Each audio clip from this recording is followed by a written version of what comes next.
محترم ناظرین، السلام علیکم۔ پرانے وقتوں کی بات ہے کہ اللہ کا ایک نیک بندہ کسی جنگل میں ایک بستی میں رہا کرتا تھا۔ اس کے پاس ایک گدھا، ایک مرغا اور ایک کتا تھا۔ مرغا اسے صبح نماز کے لیے جگاتا، گدھے پر وہ پانی اور دیگر ضروریات زندگی کی چیزیں لاد کر لاتا، اور کتا اس کے گھر کی ساز و سامان کی رکھوالی کرتا۔ ایک دن مرغے کو لومڑی کھا گئی تو اس نیک شخص کے گھر والے اس نقصان پر بے حد پریشان ہوئے، پر اس نیک شخص نے صبر کیا اور کہا اللہ پاک جو کرتا ہے وہ بہتر کرتا ہے۔ پھر چند دن بعد بھیڑیے نے گدھے کو چیڑ پھاڑ ڈالا۔ اہل خانہ غمگین ہوئے، لیکن اس آدمی نے پھر یہی کہا کہ اللہ پاک جو کرتا ہے وہ بہتر کرتا ہے۔ پھر کچھ عرصے بعد کتا بیمار ہوا اور وہ مر گیا۔ اس پر بھی اس شخص نے یہی الفاظ دہرائے کہ اللہ پاک جو کرتا ہے بہتر کرتا ہے۔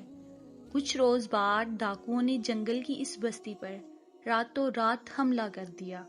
وہ ڈاکو بستی میں موجود جانوروں کی آوازیں سن سن کر گھروں کا پتہ لگاتے اور مال و اسباب لوٹ کر سب گھر والوں کو قیدی بنا کر ساتھ لے گئے۔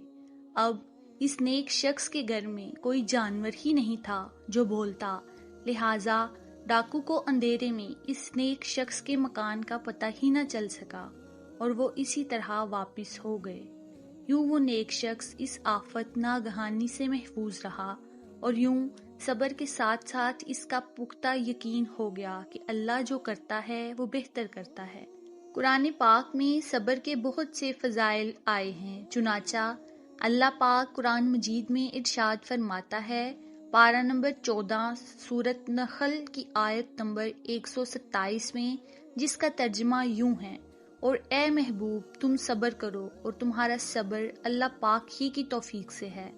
اس کے بعد پارہ 23 سورۃ زمر آیت نمبر 10 میں آتا ہے، جو لوگ صبر سے کام لیتے ہیں ان کا ثواب انہیں بے حساب دیا جائے گا۔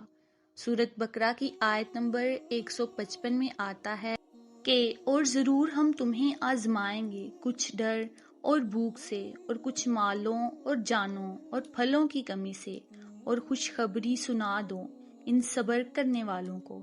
امید ہے آپ کو آج کی ویڈیو پسند آئی ہوگی۔ مزید ایسی ویڈیوز دیکھنے کے لیے میرے چینل کو سبسکرائب کریں۔ شکریہ۔